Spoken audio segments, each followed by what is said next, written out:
नमस्कार।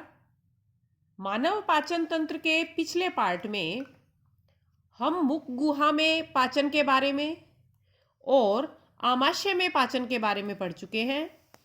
आमाशय में भोजन अधपचित अवस्था में लुगदी जैसा हो जाता है, जिसे काइम कहा जाता है। आमाशय से यह काइम छोटी आंत के पहले भाग ग्रहणी में पहुंचता है। ग्रहणी में सर्वाधिक पाचन क्रिया संपन्न होती है। ग्रहणी में अग्नाशय से अग्नाशय रस, पित्ताशय से पित्त रस यानी पित्त लवण और आंत से आंत रस आता है। यानी ये तीनों रस ग्रहणी में भोजन में मिला दिए जाते हैं। ग्रहणी इन सभी रसों को ग्रहण करती है और पाचन में महत्वपूर्ण भूमिका निभाती है। इसी कारण इसे ग्रहणी कहा जाता है। इन रसों में विभिन्न एंजाइम होते हैं जो भोजन में उपस्थित विभिन्न पोषक तत्वों का पाचन करते हैं। अब हम एक एक करके अग्नाशयी रस, आंत्र रस और पित्त रस के कार्यों के बारे में जानेंगे। अग्नाशयी रस में amylase, trypsin, chymotrypsin, carboxypeptidase, lipase और न्यूक्लिएजेज एंजाइम होते हैं। एमिलेज एंजाइम स्टार्च को माल्टोज में बदलता है।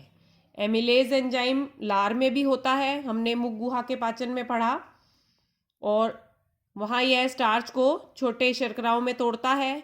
यहाँ भी एमिलेज यही कार्य करता है, जो बचा हुआ स्टार्च है उसका पाचन कर माल्टोज में उसे यह तोड़ देता है। ट्रिप्सिन और काइमोट्रिप्सिन प्रोटीन को तोड़ते हैं और प्रोटीन के टूटने से पेप्टाइड बनते हैं। कार्बोक्सी पेप्टाइडेज पेप्टाइड को तोड़ते हैं, यानी प्रोटीन के टूटने से पेप्टाइड बने। इसमें ट्रिप्सिन और काइमोट्रिप्सिन ने काम किया।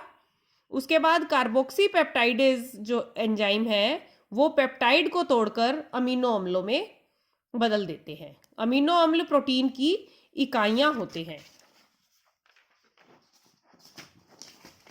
उसके बाद अग्नाशयी रस में जो अगला एंजाइम है जिसकी हम बात करें, वसा को पचाने वाला लाइपेज एंजाइम। लाइपेज एंजाइम जो वसा को तोड़कर मोनोग्लिसराइड और वसीय अम्ल में बदल देता है। और न्यूक्लिएजेज एंजाइम न्यूक्लिक अम्ल को न्यूक्लियोटाइड में तोड़ते हैं।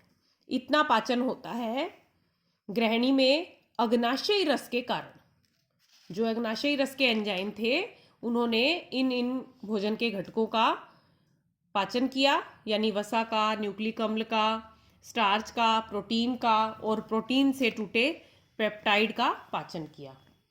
अब आती है बारी आंत्र रसों की। आंत्र रस में maltase, lactase, sucrase, lipase, न्यूक्लिएजेज, dipeptidase और फास्फेटेज एंजाइम होते हैं। माल्टेज एंजाइम माल्टोज शर्करा को सरल शर्करा ग्लूकोज में तोड़ता है। उसी तरह लैक्टेज एंजाइम लैक्टोज को, जो कि दूध में उपस्थित शर्करा है, इसका पाचन करता है और ग्लूकोज बनाता है। इसी प्रकार सुक्रेज एंजाइम सुक्रोज को, सुक्रोज यानी चीनी, उसका पाचन कर उसे भी ग्लूकोज में तोड़ देता है। और इसके अंदर जो लाइपेज एंजाइम, हमने जाना कि लाइपेज एंजाइम भी है आंत्र रस के अंदर, तो लाइपेज जो बचा है वसा उसका पाचन करेगा और उसे कार्बोक्सी ग्लिसरॉल और वसीय अम्ल में तोड़ देगा। उसके बाद बारी आती है पित्त रस की। पित्त रस का क्या कार्य होता है? यकृत में निर्मित पित्त रस पित्ताशय में संग्रहित रहता है। पित्ताशय में संग्रहित पित्त पित्ताशयी नलिका द्वारा ग्रहणी में पहुंचता है। इसे हम चित्र में भी जान चुके हैं। देखिए आप, ये पित्ताशय में, यकृत में जो पित्त रस बना वो पित्ताशय में संग्रहित हुआ और ये पित्त नलिका के द्वारा ग्रहणी में आया। अब ये क्या क्या कार्य करेगा?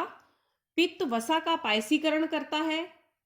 वसा का पायसीकरण वसा के पाचन के लिए आवश्यक होता है और पित्त वसा का पाचन करने वाले एंजाइम लाइपेज का सक्रियकरण भी करता है।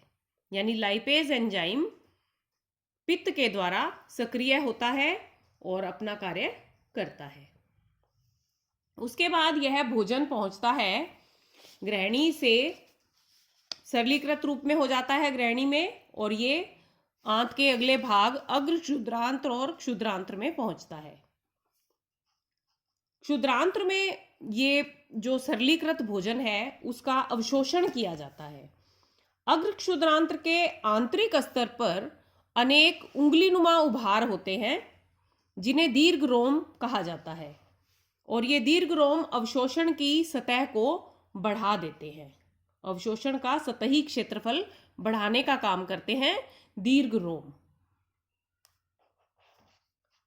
छोटी आंत का अंतिम भाग उन पोषक तत्वों और विटामिनों का अवशोषण करता है जो अग्र क्षुद्रांत्र में अवशोषित नहीं हो पाते।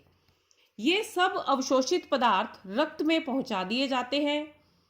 अपचित और अनवशोषित पदार्थ जो है वो क्षुद्रांत्र से बड़ी आंत में यानी बृहदांत्र में पहुंच जाते हैं। बड़ी आंत भी बहुत से महत्वपूर्ण कार्य करती है। बड़ी आंत में विशेष जीवाणु पाए जाते हैं जो शेष बचे अपचित भोजन का किण्वन कर उसे सरलीकृत करते हैं। यानी यहाँ किण्वन की क्रिया होती है जिससे भोजन को, और जो अपचित भोजन बचा था उसे और सरल भागों में तोड़ दिया जाता है। और बड़ी आंत का एक मुख्य कार्य और होता है जल और लवणों का अवशोषण करना। साथ ही यह भोजन के अपचित भाग को मलाशय में भेज देती है। मलाशय में यह अस्थायी रूप से संग्रहित रहता है और एक प्रतिवर्ती क्रिया के कारण मल द्वार से मल का बहिक्षेपण हो जाता है। इस तरह से मानव पाचन तंत्र के सभी कार्यों के बारे में हमने जाना। आज के लिए इतना ही। धन्यवाद।